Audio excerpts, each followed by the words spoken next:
Muy buenos días, soy José Manuel Vélez y en este video voy a explicar un poco sobre cómo funciona el teorema de superposición. En el siguiente circuito a analizar tenemos dos fuentes de voltajes, esta de 9 voltios y esta de 12 voltios.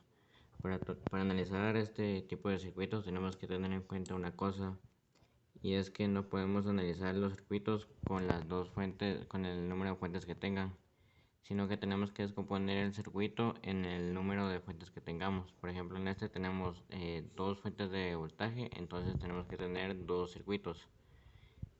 El circuito 1 va a ser el mismo circuito, pero con solo la fuente de 9 voltios, y el segundo va a ser el circuito, pero sin la fuente de 9 voltios. En esta simulación podemos notar que la corriente sería de 6.6 miliamperios, y en R3, que sería una resistencia de 1 kilo ohmio, tenemos 6.6 voltios. Entonces nos podemos notar que al analizar el circuito con la batería de solo 9 voltios tenemos una corriente de 1.80 miliamperios y un voltaje de 1.80. Y al analizar el segundo circuito podemos notar que tenemos una corriente de 4.80 y 4.80 voltios. Y el teorema de superposición nos dice que el voltaje total va a ser igual al voltaje 1 más el voltaje 2.